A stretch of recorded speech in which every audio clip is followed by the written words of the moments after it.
opportunity to do it. We got to win the North, so this is one way to go do it. So we got to go out there and get it done. You haven't played. Playing the first game. You didn't play in the first game.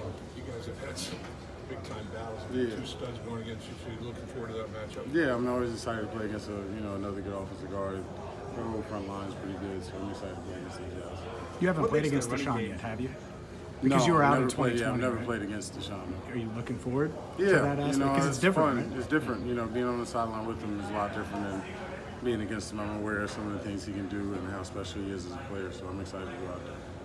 What makes the running game so good, TJ? The back, the offensive lineman. Back's one of the best we've seen. He might be the best in the league. He's up there. Just his contact balance, the way he runs, how he runs through the gap. Offensive line does a good job of locating and blocking well together as a team. So it kind of makes the run game a little difficult. And then they're committed to it. A lot of teams aren't committed to running. You stop them a few times and they won't do it. They're committed to it. How do you start? How do you start? Go out there and make plays. I think they got they're working on their fourth center. Yeah. Is that? I don't. I just watch the film. I don't even know who's out there sometimes. Why is he different than Derek Henry? I think just, the way he runs as a back is just different. He keeps his legs churning. He's always low. It's hard to knock him off. That contact balance is crazy. The way he bounces in and out of gaps, how explosive he is. I think he's just a complete different back than a lot of guys. You don't really notice it because he doesn't really do too many flashy cuts through this and the third, but he just runs downhill and he gets going. He sees the gaps very well. He's patient when he gets the ball. A lot of people don't give him that credit. He sets up his block very well. DJ, how different is it going from the Chiefs offense to the Browns offense?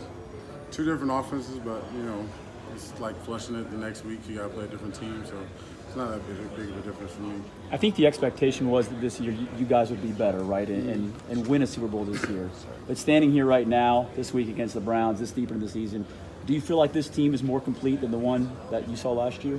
I think we still that's still to be determined. I think we got a really good team, a good group of guys who are willing to fight and be hungry. And, our run's going to depend on us. And I feel like we got a lot of guys that's committed to it, so I'm excited to see what that is. I don't have any predictions on who's better, who's not. That's all subjective. But I think this team as a whole was more brought in. A lot of guys on this team from last year had that nasty taste in their mouth. Deshaun was clearly rusted in his first game back. You know him well. Yeah. How long is it going to take until he's the guy he's been before? Hopefully a couple more weeks. But, I'm always cheering for him, man. That's my brother. Went through a lot of battles with that guy. Saw him grow up. I know what he comes from. I know what cloth he's cut from. So I just want to see him do well. But, we can get out there on Sunday. Do you remember his first NFL stat? Yeah, I remember his first start. Yeah, it was here. We got a dub. He ran that touchdown. It was on his birthday, I think. He ran a touchdown for like 75 yards. I remember Gino blew him up on that sack, one of the craziest sacks I've ever seen. So, yeah, I remember. 30-15.